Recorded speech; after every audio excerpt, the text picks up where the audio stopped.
Slayer is willful and insolent. Shop and hang out and go to school and save the world from unspeakable demons. You know, I want to do girly stuff.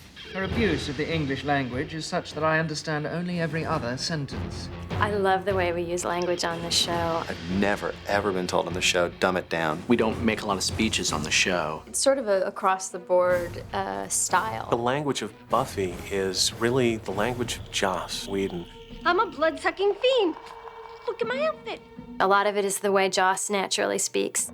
It's more a verbal nonverbal. That's absorbed by all of us and put into the speeches. I'm gonna give you all a nice, fun, normal evening if I have to kill every single person on the face of the earth to do it. Joss really talks that way, and we've all kind of adopted it. I think Joss sort of wanted to try to do is accomplish the same kind of playing with language. You're being careful, right? Full of carefulness. And making it feel fresh and kind of young, while at the same time not making it feel dated. Kiss rocks. Why would anyone want to kiss? Oh, wait, I get it.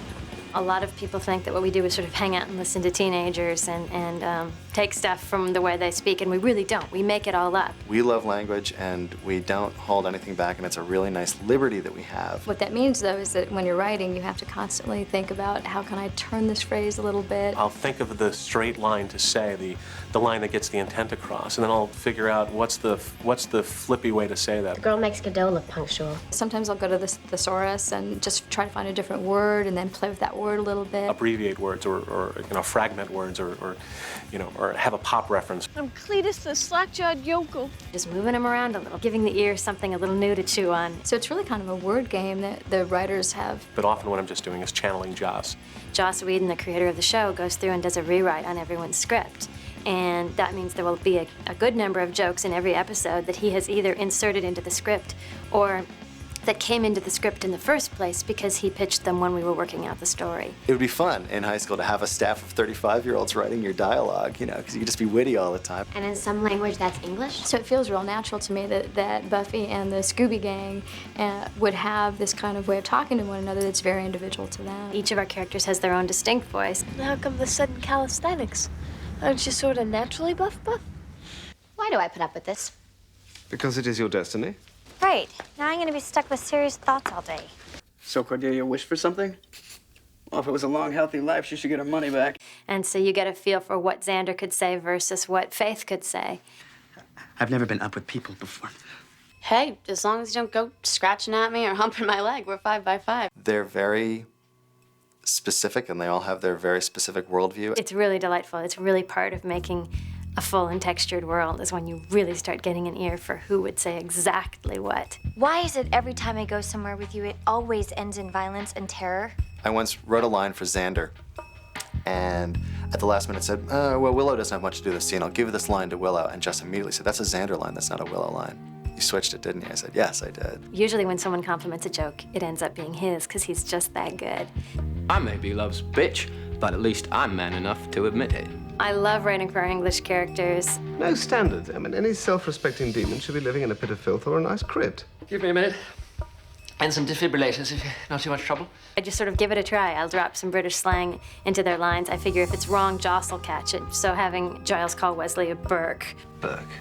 Or other phrases that I've used in other episodes. And in an episode I wrote very recently where I actually changed the name of a demon in order to get a joke about British slang. Oh my God, he's looking at her. I'd always thought that Wesley was very Pierce Brosnan-y. He's got his filthy adult Pierce Brosnan eyes all over my Cordy. It struck me as odd that we'd never comment on his Pierce Brosnan-ness. So when I had a chance to have Xander react to the fact that Wesley liked Cordelia, it just seemed obvious to me to use the word Pierce Brosnan-y. But I'm the one getting single white female here. It's funny, the things that people remember, lines that jump out at people. There's a line in Band Candy, "I'll slay all the time," was one that I wrote that I've seen pulled out and put in articles. As much as we'd love to go all Willy Loman on you. We're not in the band. Which has been cited as sort of like a phrase from the show, like one that needs translation, which I think is hilarious. That's one of those, a perfect example of just sort of assume our audience knows it. And in the same episode, almost the same scene, I think, Buffy also says it's like living in the real world house, only real. So they're sort of at the other end of the spectrum to have a complete pop culture reference like that right next to Willie Loman. I love when our show does that. In Gingerbread, Buffy sees an arcane symbol that Willow has drawn on her notebook and sort of says, "Why do you have this?" a little accusingly. And Willow says, It's a doodle. I do doodle. You too. You do doodle too. Which I think almost killed the actors because it's very hard to say. Buffy, so used to doing these things that are so operatic and huge and the stuff of Norse mythology, and to her, it's like, yeah, and then I got homework. I broke my number 2 pencil. Again, you take these giant events and toss them away because we do this all the time on the Slayer.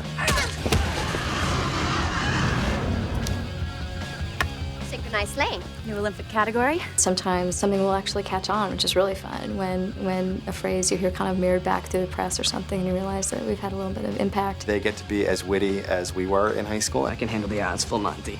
And as dumb as we are now, because we're that too. It's one of the areas that makes writing the show really challenging and interesting. And that's one of the great delights in writing for the show is when you've written a perfect line. Want to see my impression of Gandhi? You know it, you feel it in your gut. It's like, yes, that's what she'd say. Gandhi? Well, you know, he was really pissed off.